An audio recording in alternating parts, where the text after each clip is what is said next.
This channel does not promote any violent, harmful, or illegal activities. All content provided by this channel is meant for an educational purpose only. আমি আপনাকে বলছি এই চৌরঙ্গী বিধানসভায় আপনি এই মুহূর্তে বসে আছেন।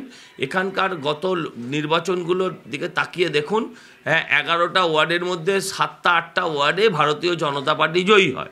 2-3টে ওয়ার্ড থেকে এমন ভোট হয় যে সেখানে আমরা 25,000, 30,000, 50,000 ভোটে হেরে যাই। একদম মানে যে সংখ্যালঘু এরিয়াগুলোয় 100% ভোট হয়, 100% ভোট হয়। এখন তো দেখা যাচ্ছে তাদের মধ্যে 20% নো রিটার্ন, হয় মারা গেছে বা চলে গেছে। তাহলে 100% ভোটটা হতো কী করে? এদের ওপর দিয়ে ভোট হতো। এখন এই ধরনের ঘটনা ঘটলে পরে তো বিএলএ বিএলও থেকে শুরু করে ইআরও এআরও যারা যেখানে আছেন সুপারভাইজার সবার ওপরে তো চাপ বাড়া উচিত, সবার ওপরে চাপ বাড়া উচিত। কিন্তু আমার মনে হয় এই বিএলওদের থেকেও বিডিওরা বেশি ভয়ঙ্কর। বিএলওদের হাতে খুব বেশি ক্ষমতা আছে বলে আমার মনে হয়। কলকাতা পুরসভায় গত 1.5 মাস ধরে যেভাবে নথি তৈরি হয়েছে, আমার মনে হয় সেটা নিয়ে তদন্ত হলে মেয়রের জেলে যাওয়া উচিত, ডেপুটি মেয়রের জেলে যাওয়া উচিত। গত কয়েক মাসে কলকাতা পুরসভা এত বার্থ সার্টিফিকেট ইস্যু করেছে, সেটা নর্মালের থেকে কত % বেশি সেটা আমি পুরসভার থেকে জানতে চাইব আগামী হাউসে।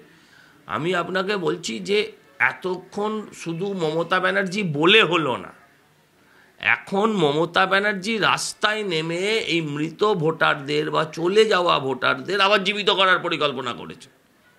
একটা সরকার কত ভয়ঙ্কর চেহারা নিয়ে আসতে পারে, কত নগ্ন চেহারা নিয়ে আসতে পারে, তৃণমূল তার প্রমাণ।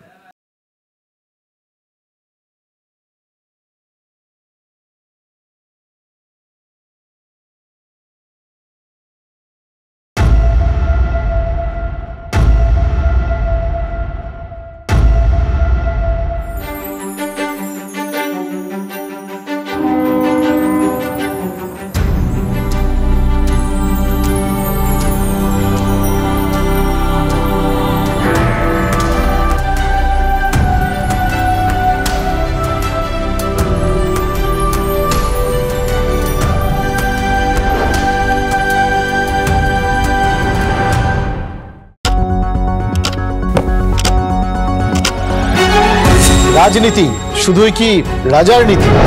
রাজা উজিরের চোখে নয়, আপনার আমার চোখে সমাজের ছবি। কঠিন কথা সহজভাবে না বললেই নয়। প্রতিদিন রাত 9টায় TV9 বাংলায়। TV9 বাংলা না দেখলেই নয়।